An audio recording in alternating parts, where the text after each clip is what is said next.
I was a homeschool mom for 14 years, and I actually started my first business when all my kids went to school. And from there, I was like, well, I figured I made my whole life around my kids, and now they're going to school. What am I going to do with myself?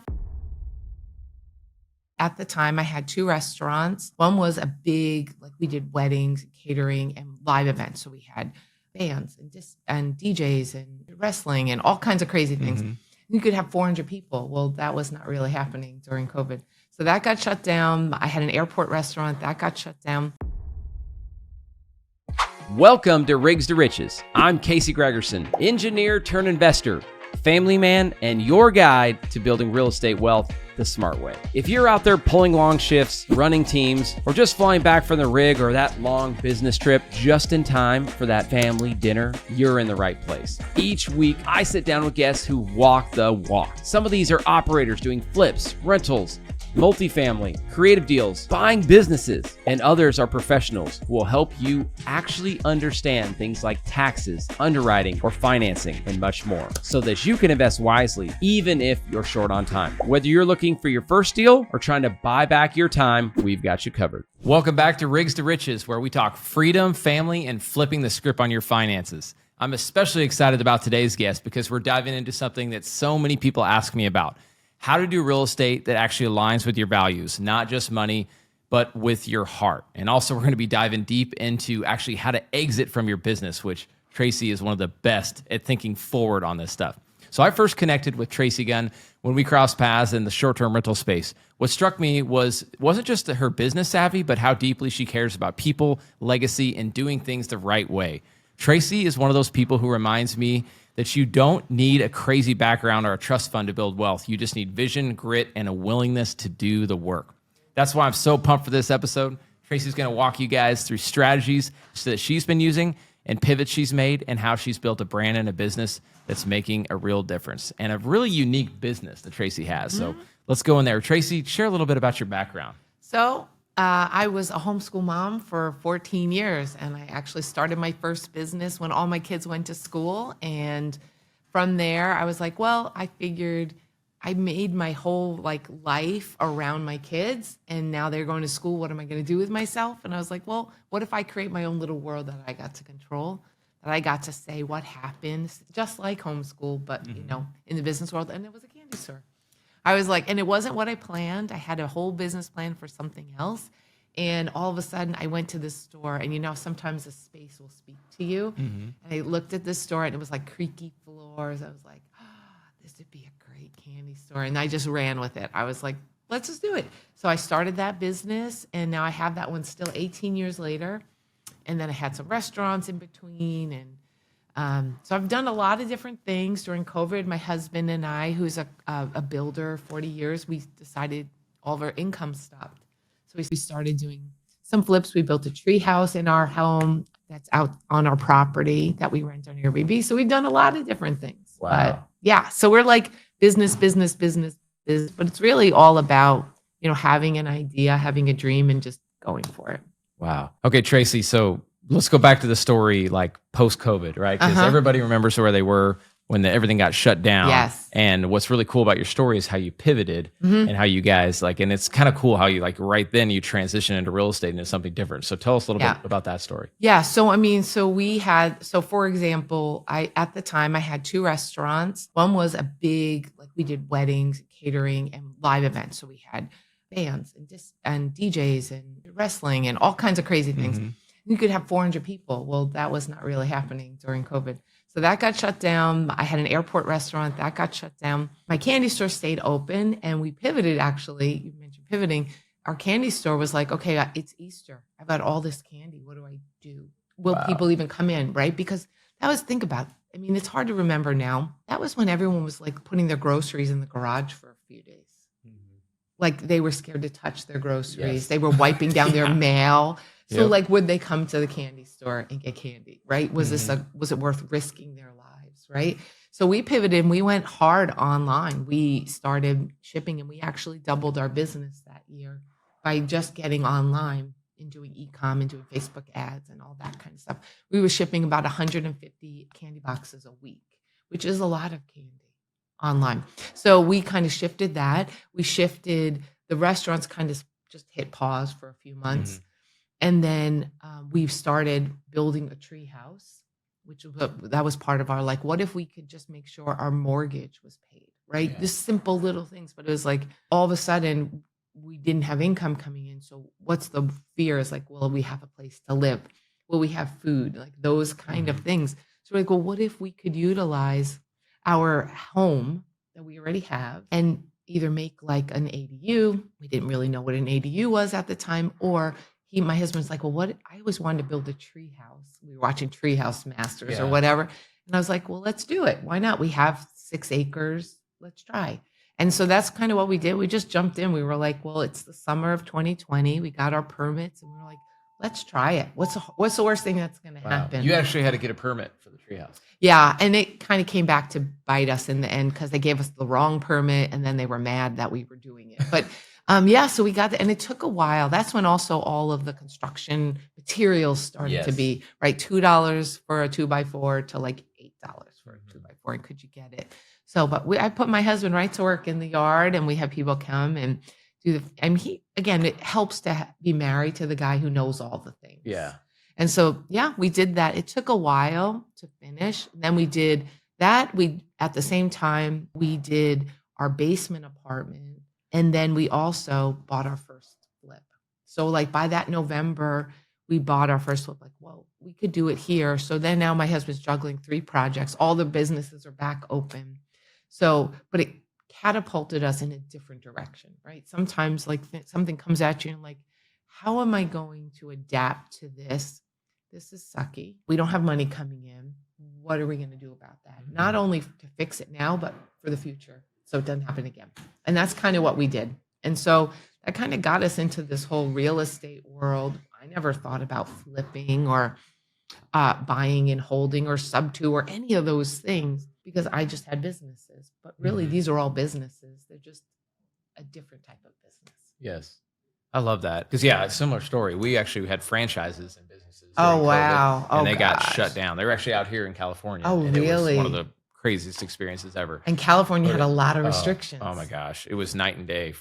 I always share this, that like California, that we were locked down for like a year. Our same businesses in Texas, it was a franchise, were open within probably 6 to 8 weeks and started to get back to normal. Yeah, my first restaurant, because it was the airport, was open. We opened up back in the first week of June. So it was like almost 2.5 months, 3 months. But the other one, because it was a big one, we reopened in July. But then I wound up shutting it down a month later because it was like, I knew it was going to be at least a year before we could have events. And that's how we made our money. Like people liked going out to eat, right? And everyone was really excited about it when it finally happened. But you couldn't assemble in the same way, right? They weren't going to be doing catering. They weren't going to have weddings in the same way. Like everything was very different. A lot of restrictions. And at that point, you're like, you never want to give up on what you have. But at the same time, you're like, this is beyond my control. I can't control whether they let me operate like I need to be able to make ends meet. That rent was like about $7,200 a month. So like every month we're closed, like how do you overcome? Eventually the hole gets so deep you can't get out of it. And I usually, when I start businesses, I start really lean and mean. So we don't have any debt. So we can really be profitable quick. And so this kind of flipped things for me. As I looked at my business, I was like, I don't know if I want to invest. If you figure if it took a year to be open, which who knew how long it was going to take. But at $7,200 a month plus other costs, let's just say it was $10,000 a month. In a year, that's $120,000. How do you come back from that? And can you come back from that? So that's exactly, I was like, you know what? I'm letting it go. And I just let it go. I actually, funny, that same business was under contract a month before COVID. We had signed all the papers. Oh, wow. I was selling it because I was like trying to exit the business. And I got under contract and my landlord kept jerking them around. And the week before they shut us down, the guy who was buying the business said, I tried to apply. I talked to him again. I offered him 4 months rent up front just to sign the paperwork so we can move on. They had their permits. They had their license. Everything was in place. And the landlord just refused to sign. And then they shut us down. So that one just went away, which worked out for him because he would have been in a lot of trouble. Like, imagine buying your business and signing the week of A COVID. week before COVID, I can only imagine. A 6,500 square foot restaurant that was Wow. dependent on activity. Yeah. Wow. So it worked out for him, but it was like my first sale that kind of fell through, and it taught me, oh gosh, landlords can be really a problem. And it was one Yes. of those things when we talk about exiting, and this is kind of where I started my whole exiting planning Mhm. part, was like all the pieces that you don't think about that will impact your exit that have Mhm. nothing to do with you, Yes. right? Like most people rent their offices, rent their space as a brick and mortar restaurant. You rent that space. You don't own that. Mhm. So you don't have control over your biggest dependency. That's such a good point when you're looking at small businesses. And these are things that you don't know until you live Until through you it. know, right? Ask me how I know. I'm the cautionary tale, right? And the same for even when I hired the broker in 2019, I had the 2 restaurants and 2 candy stores. And I was up in New Hampshire, and I was like, my daughter had our first grandchild. All I wanted to do was go hang out with the baby, but I was running everything. And I mean, I had 42 staff. It wasn't like I was doing it all myself, but I was at this place. I was like, I don't want to do this anymore. It's amazing how like something can come out of nowhere and change your trajectory and change what you want, what you thought you wanted, just like that. And so all of a sudden I was like, I don't want to do these things anymore. I'll go do it someplace else, but I'll just sell. Like most owners, I thought, oh, I'll just sell my business. No big deal. And so I hired a broker who was a friend, and he sat down with all my business and he's like, don't bother, just liquidate everything. And I was like, what? Because I mean, most businesses are started with the intent of someday selling, Yeah. right? We know it's going to take work and effort to get going. We know it's going to require sacrifice, but eventually we think it's going to pay us back. And usually the big payback is that exit, right? You sell, somebody takes it over, whatever. And he was just like, don't bother. And I was like, why? First of all, I had a little moment. I cried. And then I was like, why? And he couldn't tell me. And I realized I built a business that back then, that was probably 15, 16 years. And I didn't think about what that looked like long term. I didn't look at what the exit would look like. I just thought I would. And I realized, oh my gosh, like, is he right? But if he is right, what can I do about it? And so that business, I just said, I'm going to take my biggest business. I'm going to try to fix whatever that is. What I didn't even know what that was, but I instituted systems. I delegated more of my work because I was the engine that made the business go. That's most people. I would say 90% of business owners are that. They are the engine that makes everything go. You're the one checking everything to make sure everybody's doing their thing. You're just kind of the linchpin. So I really just worked for a few months trying to make myself not the linchpin, putting in customer loyalty programs so I knew who my customers were. I had data. I put in like an inventory program for the liquor. So all of a sudden I was more profitable.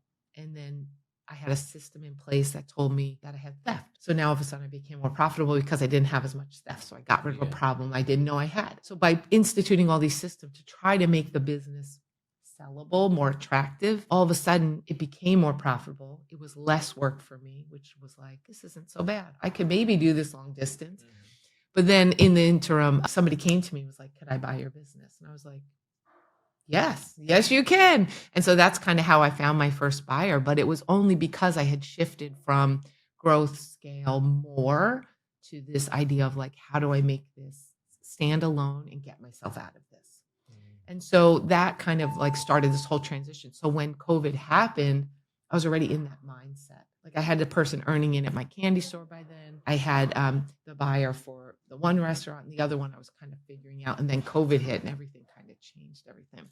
But that's still my passion project today. Like even now with the candy store, which is the only business I still have, I'm on this new trajectory of we raised funds. We're doing this big investment, starting over from scratch in a brand new city, be able to exit quickly and efficiently and proving you can. Even if you start from scratch, in 2 years, you could exit really, really well, but knowing and starting with that intent. Yes. Let's dive in there, Okay. Tracy. That's what I was really excited to talk Oh, about yeah. today. At the end of the day, money isn't the destination, it's the fuel. But what is the real goal of freedom? Freedom is to be present with your family. Freedom is to choose how to spend your time. Freedom is to create legacy that outlives you.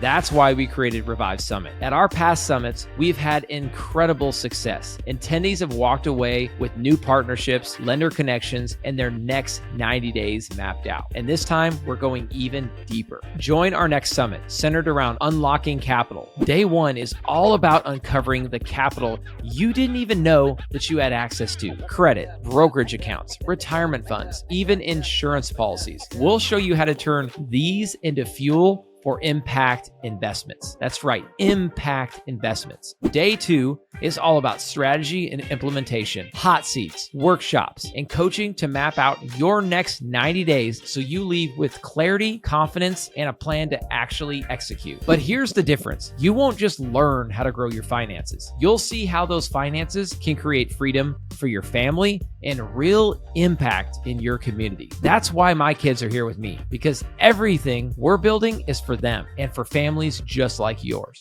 So if you're ready to stop letting lack of liquid cash or whatever else is holding you back and start building wealth with impact, then join us at Revive Summit. 2 days, the right room, the right tools, the start of your next chapter of freedom. Talk through like the beginning. If somebody's starting the business from scratch, like what should they be thinking about with the end in mind?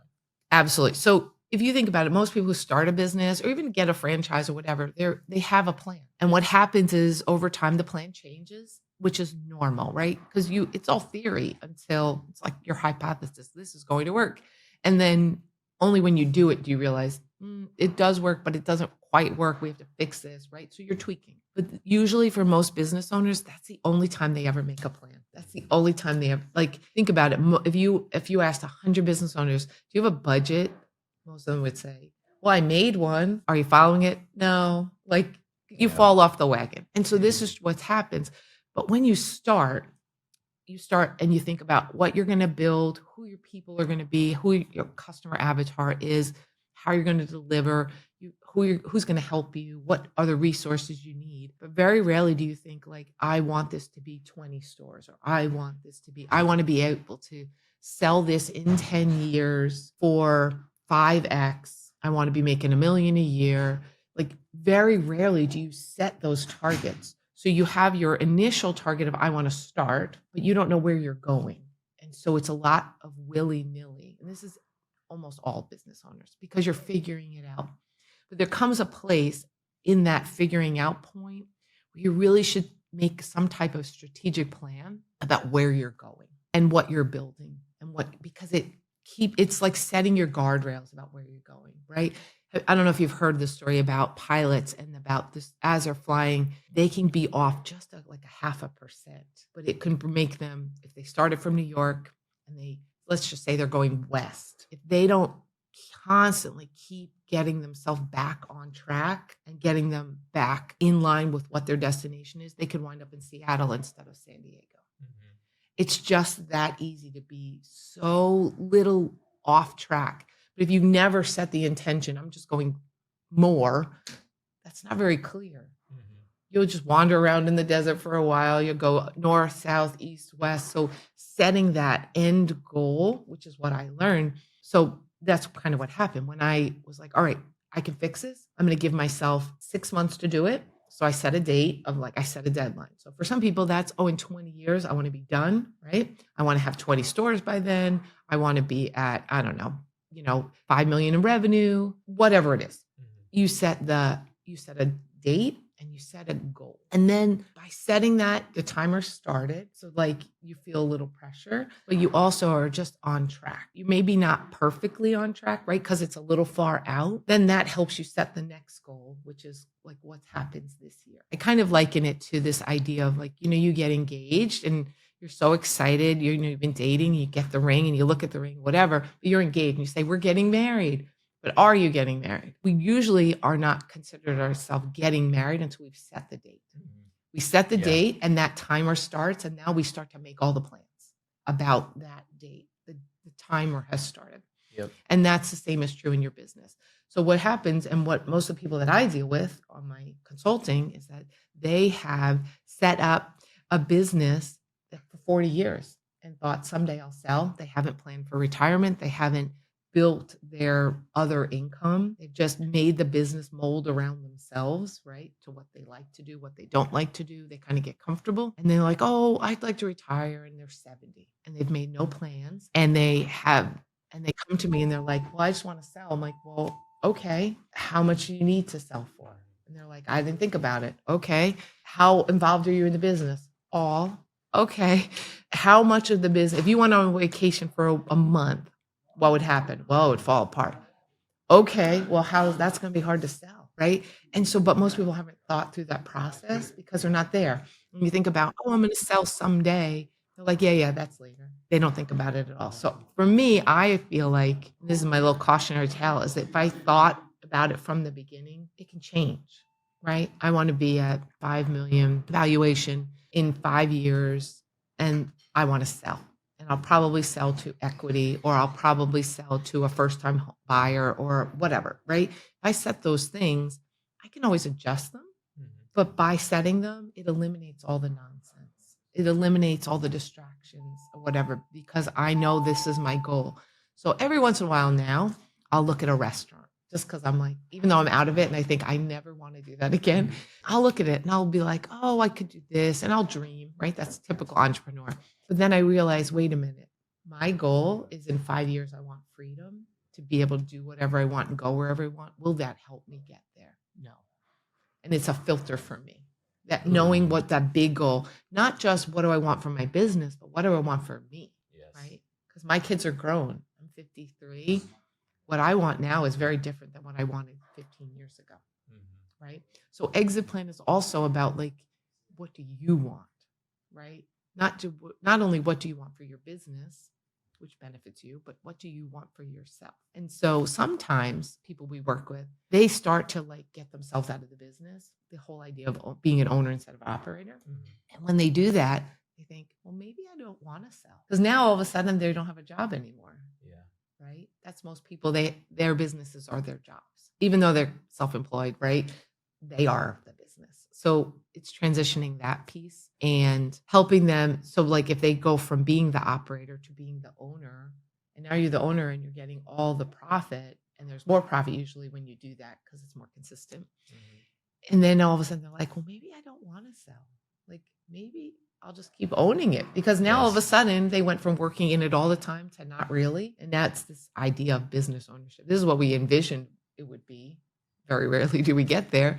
But then all of a sudden they're like, well, maybe I don't want to sell, right? But now they have options. They could sell now because it's not dependent on them. But now they have the choice. Well, maybe I'll keep it. Maybe I'll stay along a little longer. Maybe I'll grow it more, right? But it all starts with like setting yourself free from the job that we've created for ourselves in our business. And that's kind of what I've been doing when I talk to people about exiting, because it's not something you're paying attention. It's like, how many people plan for their funeral?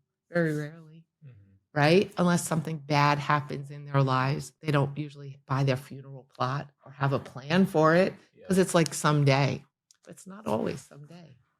Sometimes it's sooner, and sometimes the things we are planning for, if we make the plan, pull us forward easier because we know where we're going.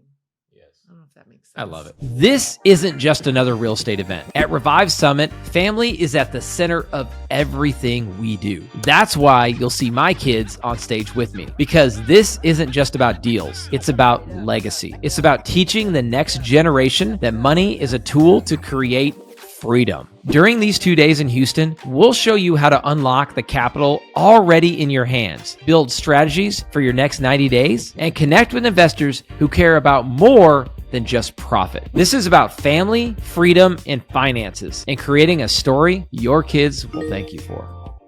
It really resonated with like the timing, thinking forward, like the analogy you gave with like being engaged, I think was perfect. Like knowing when is the end, like what is the end point, and planning for that, and continuing to update. But what I was going to go after actually next is, with your perspective, knowing like you're planning to exit your business. What businesses have you seen? Because you've gone from restaurants to stores to now real estate. Yep. And seen a lot of businesses. Yep. But Yeah. What businesses have you seen that are actually easier maybe to build and plan an exit? Have you seen anything? Well, I mean, I think they all have the potential, Mhm. right? And it's even a solopreneur. So we've had some businesses that we've worked with that were solopreneurs and they slimmed down during COVID. So this guy, Wolfgang, he had a concrete business in Florida. And prior to COVID and then during COVID, he kind of slimmed everything down. So it's only him and his wife. So he had staff, he had all the things that would make it a sellable business. And then he got rid of all those things, slimming down to make it more profitable. But he gave himself more of a job. So he kind of deconstructed his business to make it more profitable, to make it easier to manage because it was just him and his wife. But he removed the sellability from it. Yes. Right? Because he wasn't going with the business. So then he had to think about, gosh, do I want to rebuild it up? Right? Which is a decision. I mean, if you want to exit, do you want to just let it go and liquidate, which is an option? It's not a bad option. It just depends. Can you afford to do that? Most people can't. And so he had to take that and then think about, okay, how do I go back to doing it and how can I do it smarter? So that's kind of what I'm doing with my candy store. So I had this idea. I had a partner who was earning in. I had all these systems in place because I was running restaurants, which required me more. So mostly the candy was just doing itself. And I had set it up that way. And so I had somebody earning in to kind of just keep it on the rails so I could go. And after a few years, she had deconstructed a lot of those systems because she didn't understand those systems were the freedom. And she was there every day. So it was easier for her to do the things instead of relying on the systems or the other people that were supposed to be doing it. Long story short, she decided to go. She got tired, like most business owners, right? You give yourself all the jobs and then you get tired and you're like, this is not fun. I'll just go work for somebody and go home at night and not have to think about anything, right? Typical American business owner. So anyway, long story short, she left the business. I had to go back and fix all the things. And I'm in a town that's kind of dying. It's not really where I want to be, but it's there. And I was like, what if I could do this all over again, knowing everything that I know, start over from scratch in a brand new city that's growing like crazy, that has good median income, that is a city that doesn't have a ton of competition. I have all this opportunity, but take my model that I've had for 18 years, but simplify it. All the pain points that I don't like, all the things that I think don't work, but are expected because it's been around. Like we sell ice cream in New Hampshire, but I don't want to do ice cream because it's a pain. So like remove the things, make it really this lean machine. So we're doing that in Charlotte where my grandkids are. So I get to go see my grandkids. Yes. But I'm doing it all over again, starting from scratch. But because I know what works, what doesn't work, right? I have all that knowledge and experience. I could create something really lean and mean and profitable and do it really quickly and be able to exit in 2 years, as opposed to the other one I could fight with for the next 30 years and not get it to where I need it to be. So I took this idea of like, what if I could do that very intentionally? And it's kind of like my little case study of proving like you could, if I could do that from scratch in 2 years and be able to exit for 5X, couldn't somebody fix a few things in their business and make it sellable? Whether that's hiring somebody fractional to come on and just be their C-suite and help guide them, whether it's hiring a manager, whether it's hiring somebody to come in and systematize everything and automate all their processes and get themselves out of the business. Like, wouldn't that be worth it, right? If you had the options of liquidate, which is what I faced when I had my restaurant, it was like, just liquidate everything. So that was a choice. Or I could try to fix it and make it that's something that somebody wanted to buy. So I chose to try that. And I gave myself 6 months and I gave myself an out. If it didn't work, I could just sell. So what? Or I could just close. So what? So I gave myself that, but it wasn't that hard to do, to make it something somebody wanted to buy. Because within 3 months, somebody came to me and said, can I buy it? Because they saw that I had systems. They saw that I had built some things, that all of a sudden I wasn't there all the time. I wasn't stressed out all the time because I had fixed the problems. And by fixing the problems, I made it something that was transferable, a little more valuable, and sellable. But only because I realized I didn't have that in the first place. Does that make sense? Like, yes, I didn't know that was a problem. Like, how do you know you have a problem if you don't know you have a problem? Oh, yeah. Right. So, so like, that's kind of what I did. And so that's this whole idea is that most people don't know that they have a problem. Most people think they're going to sell their business. They're going to sell it for millions and it's going to make them rich. And the reality is it's only 85% of small businesses never sell. 85. Wow, 85% Mhm. don't sell. Wow. And it's for a few reasons, but mostly it's because they're jobs and they're not very profitable. So if you fix those two things, who wouldn't want a business that's profitable, Yes. Oh, so good. right? I love it. Well, yeah, so much detail and so much Sorry, a experience lot you in lived there. with. That's Sorry. okay. No, I it's talked. okay. I mean, yeah, the audience can hear like how much you've seen of it and how you've implemented it. So cool. So let's transition into like what you're up to now. I know you're raising Oh, yeah. capital and doing bigger I did. projects. So. Yep. So I had this idea of what if, right? What if I went to a brand new city? What if I just started over? What if I made it really, again, sometimes you don't know what you don't know, right? When you're starting from scratch, you just have this hypothesis that you think will work and you adapt on the fly and you figure out how's this going to be profitable or how am I going to make this work? And usually there's a lot of pain involved, right? You've put all this money in, you're not making enough money and you're like scrappy and you're figuring out what to do. That's usually like the startup phase, right? But once you're in that, now you realize, oh my gosh, okay, this works, this doesn't. Let's eliminate this, product line. I'm not charging enough here. I'm going to get rid of this. I'm going to make sure I do this one more time because I never want to have to train my staff again. So I'm going to create a training guide. I'm going to, right? We do these things to make our lives easier, not really even thinking, oh, makes the business more valuable. But we're doing these things naturally because we want our life back, right? Yep. And so that's the normal progression, right? We get to that next stage. We're making a little money. We have consistent customers. We want to get our life back, right? There's so much knowledge because you've learned the things that work. You learn what doesn't work. You learn what you like to do. You learn what you hate to do. You learn where the inconsistencies are. So if you took all of that, so this is what I did. I took all of that and I created a model that I hypothesized would work because of all my experience. I went to a city that's growing like crazy. 125 people move to Charlotte every day. Wow. They have the median income's like close to 100,000. The median income in the town I'm coming from is 50,000. Okay. So there's a lot more discretionary income, right? There's also no competition, no candy stores, which is weird that there's no candy stores. But it's like meant for me. And so I had this whole belief, like, what if I went there, opened a bunch of them, had like one warehouse that kind of oversaw them all, built a little system because I know how to do that, only because I've done it. Go there, do it really quickly, and then have a little model that I either can franchise off or expand to another city or sell. Yep. Right? What if I could finally win the business game and it was leaving everything I know, but bringing my knowledge with me and doing it in a place that's more set up to perform. And so I did that. I got there, I did it. But then I was like, how could I go faster? And then this idea of raising capital, which I've never had a partner before. Wow. Really? Up until that point, just you and your husband, huh? Yeah, I mean, he's my partner, but he comes and helps fix things, but he's not running things. Like I have always just been me. Wow. And so, I mean, I've always had staff and stuff. I mean, at my highest, I had 42 staff, but I never had partners. I never thought, oh, let me go borrow money. It just never occurred to me. So I had the opportunity to do Deal Maker, where I had to like put my ideas together, all these things that I had planning for myself to do and bootstrap and figure out over time. I was like, what if I could go really fast and do this? Maybe people would be interested. So I had this opportunity and I kind of talked about the candy store and about how it's kind of a recession-proof business. It's very emotionally driven. It's nostalgia. It's happy retail is what I call it, right? Yeah. Retail is often miserable.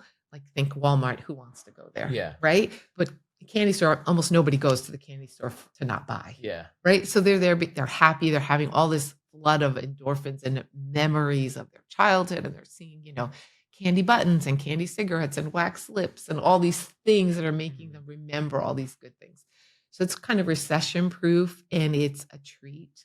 And it's the way I had built my business. I was part of the community. So like we give free candy for reading. So all those things I'm bringing with me. Yes. To be part of like a stakeholder in a community, even in Charlotte, as big as it is.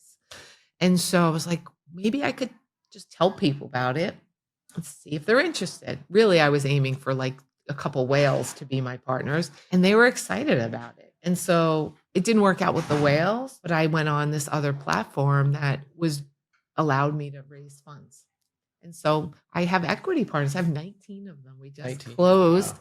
We raised $316,000. And because I know what I'm doing and I'm pretty efficient, I could open 10 stores easily for that. With that? Oh yeah, Wow. for sure. And so my projections, same projections, but now I have got 19 people coming along for the ride who are going to make it easier and faster. Wow. Which again, So, who knew? yeah. Who knew I would even do that this year? Yeah. Oh, yeah. But so cool. So not only the idea to scale it, and then I knew from everything you've been sharing with us, I knew you had you had multiple in mind. exits Yep. in mind, had a plan, raise capital for it, and convince and be able to convey like that I know what I'm talking about, right? Some of that is just, so I'm not really a public speaker. I've not been on stages, but going up and pitching per se and presenting, it's my life. It's what I've done. It's what I've built, right? Yes. And what I find is business owners take for granted how much they know. And they've learned it over time. I work with owners who've had their businesses 30, 40 years. They've forgotten more than anyone will ever know about their business, right? And they know things just intrinsically because they've learned and adapted. They don't even know that they know it, right? And so that's hard to transfer to a seller. Like if you're selling, it's hard to transfer that. Yes. So you have to try to get all of that out and put it into a system or a process to be able to make that transferable. And that's, I think, the hardest thing for people because they're like so used to like, well, everybody knows that. No, not everybody knows that. Yeah, you know it because you've been doing it for 30 years. Yep. Right. You're the expert. Right. And some things become obsolete. Like how many people are going out and buying newspapers now? Mm-hmm. But a newspaper with a twist, maybe. Right. So some things become obsolete. Some things are continuing on. And then there's always this throwback piece of like what is old is new again. Right. People go to things because of nostalgia or because they just like the cobbler, right? They kind of have gone away. But the few that are left do a good business because the people who have shoes they want repaired, there's very few people who know that skill now, right? So it's the same kind of thing. There's value in what you've learned. So anyway, long story short, but I took this idea and I pitched it and I have investors now. So like I learned a new skill. I learned a skill about something I already knew. That's just talking about what I know how to do. Yep. You're just yourself and your experience, and I'm sure it just shows through. And well, right. Because there was not really much I had to, that was my point. It's like, it was easy for me to pick. Yeah. Because it's just my life, right? I just had to stay on track of what my story was and what I wanted to tell them. Yes. But I didn't have to memorize anything. No. It's just what I already have been doing. Natural yourself. Correct. Yeah. And so that's the advantage I think business owners have is that they have their own story. Yes. So even if they were raising capital for it or selling it, they have the story. They already have the details. If they just solidify them, package them up so they could hand it to somebody and they could reliably trust that the profit will continue, they could easily sell. And it's not as hard as we think, right? We think it's this big thing, but it's really just tweaking a few things. And all of a sudden now it's this thing that you can wrap up and hand to somebody. Wow. Well, before we go to our final 4 questions, I want to ask, so a lot of our listeners are high W-2 earners or still working their W-2, but what would you recommend for some of them who maybe you're just invested in the stock market, haven't got into real estate or small businesses? What would you kind of recommend for those people to push them over the edge? I mean, I love this idea. So, okay.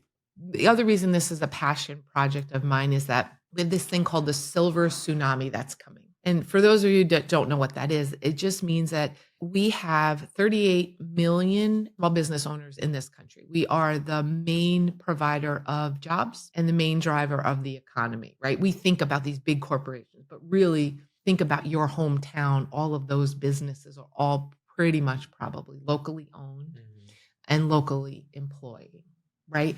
And so you have all of that. And so then you have the boomers, which are all in their 70s or higher. 13 to 15 million of them, of those small businesses, are those people. Wow. They've been in their businesses 30, 40 years, 50 years. My husband's been a carpenter for 45.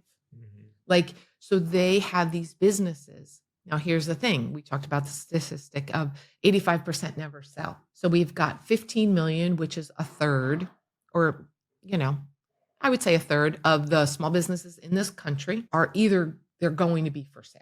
Yep. Those people are going to retire. Yep. They are of an age. They're just tired. Yeah. But they're also their health, right? They're going to retire one way or the other. And it's going to be liquidation if they can't sell. And if they can't sell, that means 15 million businesses are just going to disappear from our country, which means everything that they had built, all their reputation, all their value could disappear like that overnight. And so for high earners, it's their opportunity. Because you could own something that's been around for 40 years versus starting. Yes. Pick up. Why learn all the hard way? Take something and improve or whatever. So my encouragement would be like, you could get a lot of these businesses because they don't have a ton of people. That's the other part. There's not enough buyers in the country. So you could get a business for not a lot of money, even zero out of pocket. Yes. And have the business by itself. Oh yeah. Have it fund itself. I love that. That's such a good opportunity. It's such an opportunity. I mean, it's like a business could pay you way more than real estate. Now that real estate's its own thing, right? Yeah. And I still think there's value in investing in real estate, but a business that's been performing for 40 years, I love that. Will highly continue. Yeah, because my big thing is you got to have active income to be able to invest in real estate. So you can keep your W-2 if you're really good at that, but maybe if you're the type that doesn't love your W-2, wants to be an entrepreneur, that's the ticket, right? Well, what if they kept that and then put some money into that and that was their fun project? Yes. Because, point. You right? can do all three. And then you take the income from both of those things and put it into real estate. And now you've got this flywheel. Yes. Love Keep that. going. That is gold. That's the ticket. All right. There's lots of options there. And how fun. Tracy, let's move into our Freedom 4. All we right. call it. All right. So first one, some of these are pretty deep. So get ready. Okay. I'm ready. All right. So first one is, if you lost it all today, what is the first thing you would do to rebuild it? Okay. So the first thing I would do, we touched on it, is I would create a plan. Yes. You don't have a plan, you plan to fail. And this is the reality. But the plan would be a couple points. I would give myself a deadline about what I was going to do. But I would also think about, what do I really want? Because in a way, if you lost it all, it's your opportunity to start over and do it the way you want to. All the ways you fantasized about doing it. Yep. Right. So it's this opportunity to have like a brand new life. How exciting. So I would think about, what do I want and how am I going to get there? And who do I maybe need to connect with that could help me get there? And this is where, even if you lost it all, you probably haven't lost all your contacts. Exactly. All your people, which is where your value is anyway. Exactly. That's a lot of people answer it that way, but I love how you answered it with like, hey, you build a plan, do exactly what you've been talking about. I think also the reflection of, it's your opportunity after you have a little crying moment, figure out what you want. Yes. Because now there's your chance to actually make it happen and not just be reactive. Yeah. To You've what done it. Now life you is go do done. it better. I love that. Okay. Number 2, what is one deal or partnership you'd never do again and why? Okay. One deal, I would say I would not do a restaurant again. Really? Although I still get tempted. A restaurant don't buy a restaurant. A restaurant has a lot of working parts, front of house, back of house, and you're reliant on people. People are your wild card. Yeah. No matter what level you pay at, whether they're high level executives or entry level candy store girls, they are always going to be your breaking point. Always. And so the less dependent you are on people, the better for your business. Think about it. Like if you went and the host was a jerk, or the bartender was a jerk, or the waitress was a jerk, or the food came out bad, like you're never going back. Yep. Just on one person. So I would never do a restaurant again. Okay. And I just have to keep reminding myself, because I always see a shiny object and I know how I can do it and make it work. Yes. Oh, such Don't good do advice, it. Though. Don't do it. Okay. All right. What is one thing that you think most investors overlook? And you've talked a lot about overlooking having a plan, but any other ones you want to share? I think I'm more of a action person. So if it works in napkin math, I know I have the skills to figure it out. So usually I do just a very preliminary on a napkin. Okay, if I do this and this is reasonable, I just do basic, like I don't have 15 calculators I'm running things through. And a lot of people do that, and that's fine. Everybody's going to be different. But I'm napkin math, and I bet on myself every time. And so the reality is that there's not much that's going to come up that I won't be able to figure out and overcome. And so as long as the initial numbers work, I'll jump in, because speed wins. Yes. Love it. Yeah. So simple plan and then you're the X factor, knowing that you can go do it. Well, because here's the thing, if you're adaptable and you're willing to pivot and you're willing to try new things and think outside the box, you're going to be fine. Love it.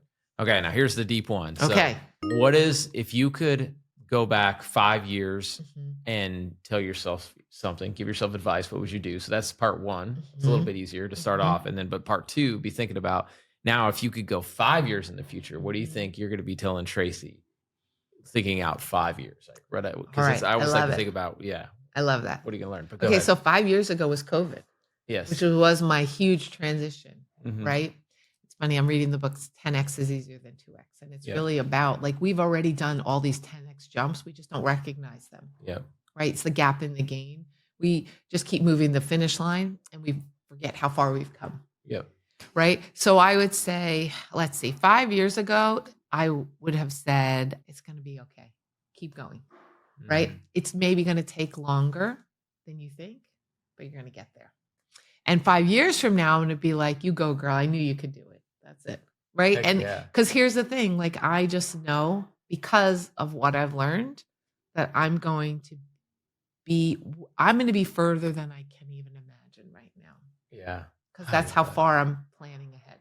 Yes. Right? I've set the target. Even if I only get 70% there, it's more than I could have ever dreamed.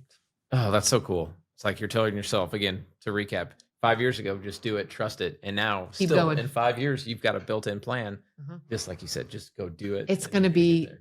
funner and more exciting than you can imagine. Oh, I love it. Right? Okay. Well, thanks again, Tracy, so much today. Like, so much gold of like planning ahead. I knew it was going to be good. And I'm hoping our listeners can, wherever they're at, think about if they're going to make a jump into a small business or real estate or whatever they're going to do, that they think with the end in mind and plan that way. And if you guys plan from day one, you're going to be very successful, just like Tracy.